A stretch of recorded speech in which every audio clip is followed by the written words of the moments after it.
माछगुड़ा पीवाकू मिलुनी सफा पानी रहिबाकू नाही पक्का घर विद्युत नथिबा घरे उपहास करुछि सोलार।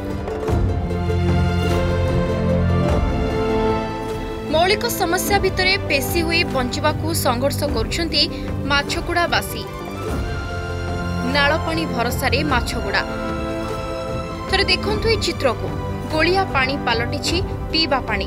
पानी एमिति गाधोइबाकू डर लागिबो मात्र विशुद्ध पानीय जल जोगाणर सुविधा नथिबारु ए पानी पिउछंती अंचलवासी। गाँव 70 रु ऊर्ध्व लोक रहुथुवा बेले गोटिए मात्र नलकूप रहिछि सेथिरु बाहरुछि गोलिया पानी जहाँकि पीवा उपयोगी नुहे। फले बाध्य होई नालर दूषित पानी पिउछंती ग्रामवासी।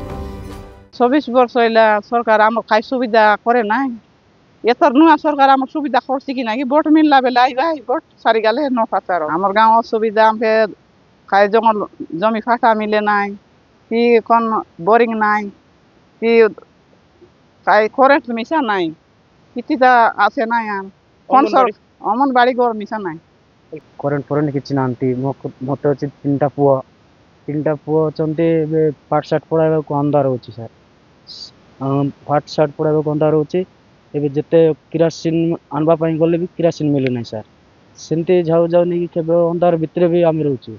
पैपारीगुड़ा दंडाबाड़ी पंचायतर माछगुड़ा स्वाधीनतार दीर्घ वर्ष परे मध्य गाँव रे बिजुली संजोग होई पारिनी। संध्या हेले अंधार रे बुड़ी जाए पूरा गाँ। ए अंधकार दूर पई सोलार संजोग होईछि सत मात्र ताहा अंधार दूर करि पारुनी। सेथिपाई डिबिरी आलुओ पालटिछि सहारा। ए डिबिरी आलुओरे हुए घरर जाबतीय काम। डिबिरी आलुओरे पिला पढ़ंती पाठ तापरे नालो पानी पीलुनी से पानी पीले सरी पिला छुआ को बड़ लोक तार ए बेमार रोग हो जाउछि। तापरे हॉस्पिटल ता बैफारीगुड़ा नेबार अछि ना तो जयपुर कोरापुट तार पाखरे नाही हमर करेंट भी नाही तार अंधार रे ए साप सेरवाली केते कोन जिंस आसिले मते टिके ये असुविधा ही गलानी।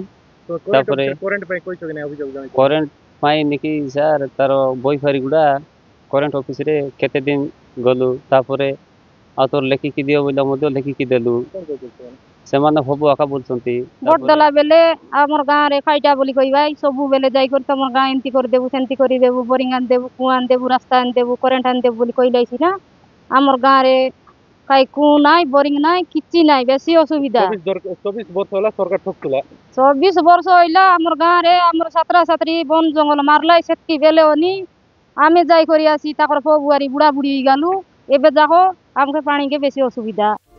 गाँव को आज पक्का रास्ताटीए होई पारला नाही। आज भी कच्चा रास्ता साजिछि यातायातर माध्यम।